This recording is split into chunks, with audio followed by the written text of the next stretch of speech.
Préface. Il faut lire et relire ces oraisons vespérales, numérotées de 1 à 10, tant le verbe de cet auteur enjouané, Ajmael Halidi, ne peut que nous faire vibrer, nous interpeller et nous transmettre sa leçon de vie dans la recherche de sa propre quête. Ici, dans cet univers en mouvement, tout est voyage, et au fil de ces mots, rien n'arrête le poète-auteur, même pas les courants contraires. Et c'est à prendre part à son périple qui nous convie malgré des vagues atypiques. Errance ou promenade solitaire dans le désert de ses rêves et ses royaumes océaniques.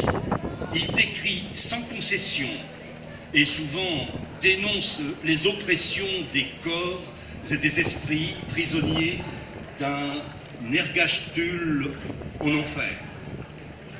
D'une rive à l'autre, de son île à l'autre, de son enjouant, ô mon enjouant aux perles des îles lunes, il avance et loin d'une Thébaïde cherche une voie, sa voie. Son va-et-vient nous est salutaire, en rythme lent puis accéléré, parfois dans une course effrénée, nous voilà embarqués.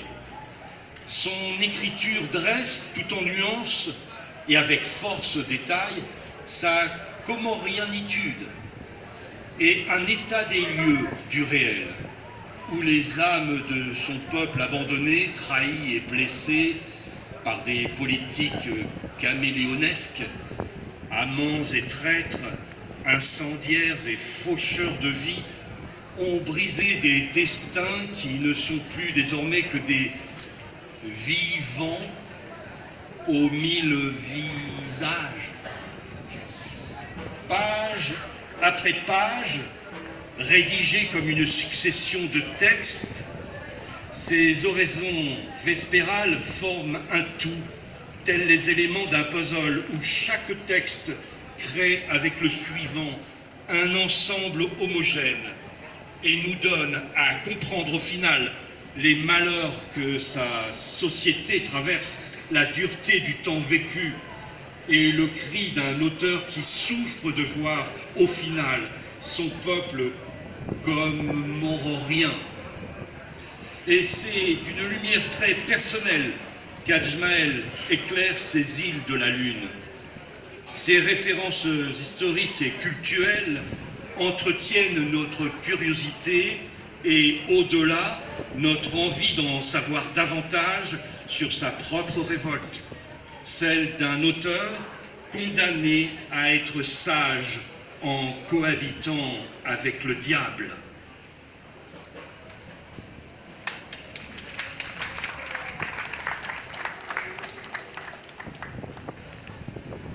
Autre texte, celui de Laoura Ahmed, qui est parmi nous aussi. Du village d'Omtsamboro.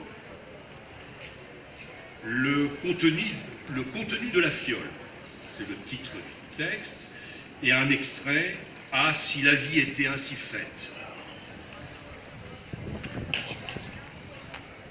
Était-elle heureuse avec la vie qu'elle menait? Oui, parce qu'elle avait une mère formidable qui s'occupait de sa grande sœur, son petit frère et elle.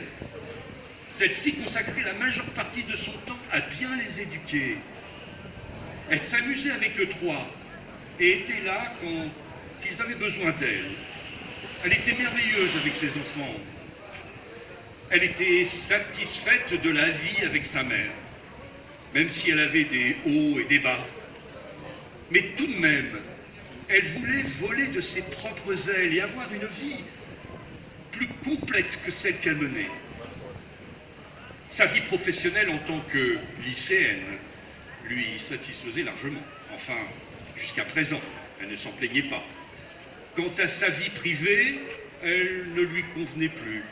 Elle avait changé et elle mit beaucoup de temps pour l'admettre. Et elle s'en voulut de ne pas l'avoir acceptée lorsqu'il le fallait. Cependant, elle enviait sa vie personnelle d'avant. Elle admit qu'elle ne vécut pas comme une fleur, mais elle lui plaisait. À cette époque, elle était libre comme un oiseau dans le ciel qui déploie ses ailes à travers son envol. Comme un aigle royal, son esprit voguait à travers l'univers, sans insouciance. Son âme errait à travers ses espoirs, ses pensées puis ses rêves, avec une jouissance illimitée. Son cœur était aux anges. Elle resplendissait comme une rose à l'aube qui ne fane jamais. Mais maintenant, son esprit, son âme et son cœur étaient à lui. Elle l'avait dans la peau. Que dire de plus, si ce n'est qu'il hantait sa vie, ses pensées, et elle, qu'il était l'homme de sa vie. C'était lui le chaînon manquant pour que sa vie privée lui satisfasse amplement. Elle enviait la vie de Maeva, une de ses héroïnes qui avait tout ce qu'elle voulait, ce qu'elle n'avait pas. Le petit ami de Maeva, Benito, la couvrait d'amour. Tous les deux vivaient leur amour sans se cacher des autres. Elle, c'était Ange, une fille remarquable qui était tombée amoureuse d'un jeune homme, HB. Ange et HB se rencontrèrent au collège de Pamanzi depuis leur 2e année, quand ils étaient en 4e. Ce fut 2 ans plus tard, au lycée, qu'ils vécurent leur amour. Ainsi, ils se connaissaient depuis 5 ans. Leur relation était inespérée. Ange n'aurait jamais cru tomber amoureuse d'un garçon et partager avec lui une relation stable et durable, intime, surtout après qu'elle lui a brisé le cœur la première fois que son amoureux lui déclara sa flamme. Heureusement que les grandes vacances avaient pointé leur nez au bon moment. Cela lui avait permis de faire le vide et de cesser de se voiler la face. Les choses devinrent possibles lorsqu'elle laissa voler son cœur. Merci. Merci, cher Bruno, pour ces mots et ce service rendu à l'auteur. Merci encore. Vos applaudissements.